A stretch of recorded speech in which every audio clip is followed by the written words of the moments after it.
कि खाली हाथ आए थे, ठीक है, खाली हाथ आए थे, लेकिन खाली हाथ जाना नहीं है। इस देश का ऋण चुका के जाना है।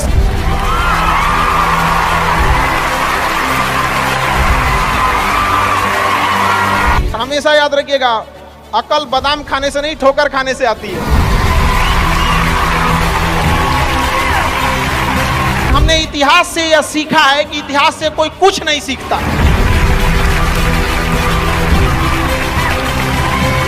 भले जेब खाली हो, जेब में गांधी हो या ना हो, दिल में एक आंधी होनी चाहिए। जो बोले हैं, जो ठाने हैं, वो कर लेंगे यहां पर, और नहीं कर सकते हैं तो दुर्भाग्य है इस भारत की धरती पर जन्म लिया हुआ।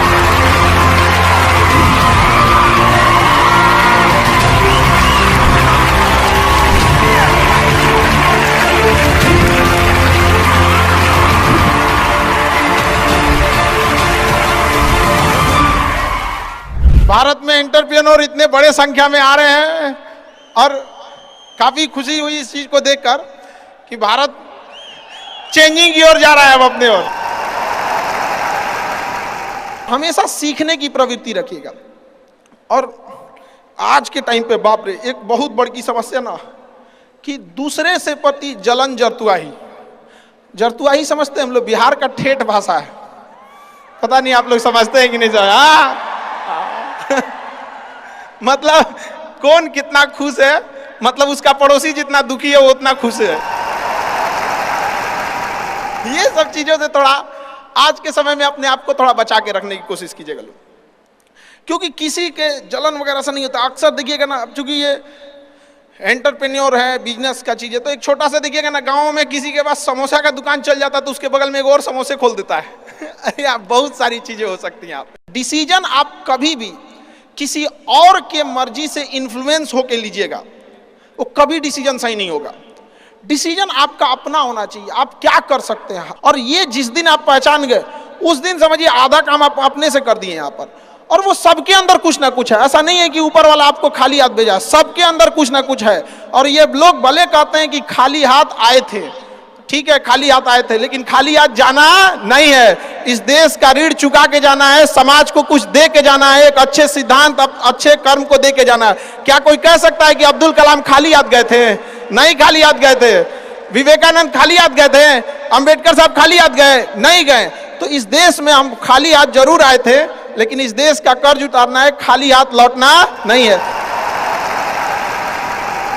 कुछ ऐसे सिद्धांत अपने साथ है, कुछ अपने पीछे कुछ यादें छोड़ के जाना है, जिससे कि दुनिया याद कर सके हम लोग को।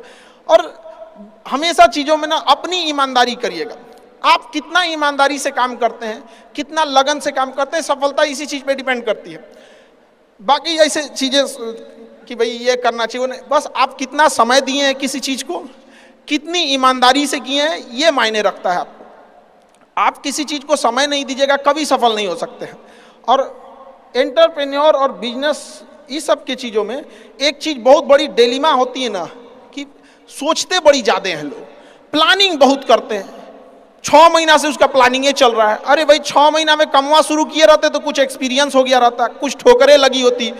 शुरू कर दो, चाहे जैसे करना है। यहाँ पर ऐसा थोड़ी हो सकता है कि एकदम फिनिश होकर काम करे। हर चीज़, जमीन से कभी पेड़ नहीं निकल सकता, पौधा ही निकलेगा। आज सीखिए, क्योंकि अगर कल कोई शुरू करता है आपके बाद, तो आपके पास उससे एक दिन का एक्स्ट्रा एक्सपीरियंस रहेगा। और हमेशा याद रखिएगा, अकल बादाम खाने से नहीं, ठोकर खाने से आती है।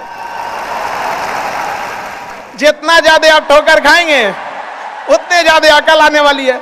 दुनिया का कोई इंसान जो सफल है कह दे कि हमको ठोकर नहीं लगा है, या कोई कह दे कि हम एक ही बार में यहाँ आए हैं, कभी नहीं आ सकते हैं। यहाँ पर स्टार्टिंग कीजिए, यहाँ पे ज्यादा प्लानिंग के चक्कर में नहीं। कितना अच्छा आप प्लानिंग करके आइएगा ना कुछ चीजें गड़बड़ होंगी, क्योंकि किताबी नॉलेज, ये मोटिवेशन, ये सब चीजें, ये एक अलग चीज है। धरातल पे उतर के जाइएगा ना तो अलग चीज है यहाँ पर, और कभी बिहार में आके दिखेगा तो एकदम में अलग मिलेगा।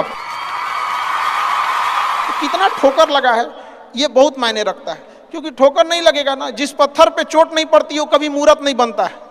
तो इसलिए जितना आपको चोट लग रहा है, तो ये आपके लिए अच्छी बात है, क्योंकि बड़े बड़े लोगों की जिंदगी में मुसीबत आती है, वो मुसीबत ही आती है बड़े जिन लोगों के लिए, क्योंकि फिल्म में जो सबसे टफ रोल होता है ना, वो बढ़िया हीरो के कंधे पे दिया जाता है।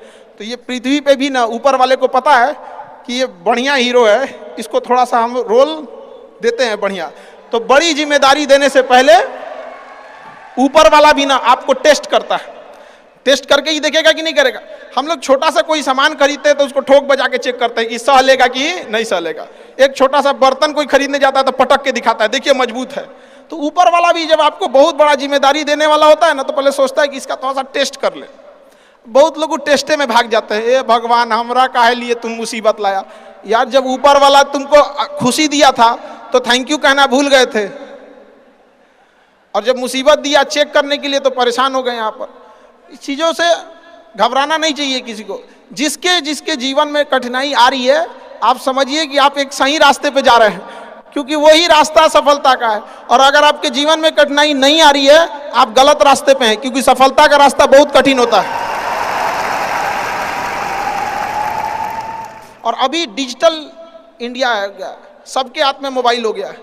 एक चीज अगर आप बहुत आगे बढ़ेंगे ना, तो एक प्रॉब्लम फेस करेंगे। बिना मतलब लोग आपके ऊपर उंगलियां उठाने लगेंगे, बिना मतलब, जिनको कोई मतलब नहीं। आप देखिएगा तो मतलब अजीब लगेगा। इस सब चीज़ों से कभी मत घबराइएगा। ये कॉस्ट होगी, आपको चुकानी पड़ेगी जब आप बहुत आगे जाएंगे। तो आप लोग बहुत आगे जाएंगे तो पहले से माइंड में कब करके रखिएगा, कुछ लोग होंगे जो बिना मतलब आपसे सवाल पूछेंगे। इन लोग को कभी इंटरटेन मत कीजिएगा, क्योंकि अब भाषा थोड़ी हार्ड हो जाएगी, लेकिन एक हार्ड हो जाएगा तो हो जाएगा। बस भाषा, भाव को समझिएगा, भाषा का नहीं। कि कुत्तों की रेस में दौड़ने से घाटा यह है कि जीतने के बाद भी कुत्ता ही कहलाएगा आदमी। एक बार एक रेस में ना कुछ कुत्तों को दौड़ाया गया, बीच में शेर बांधा गया कि कौन तेज दौड़ता है। शेर दौड़ा ही नहीं, कहा कि जीत के भी क्या फायदा, जीतने के बाद वो कुत्ता कहलाएगा।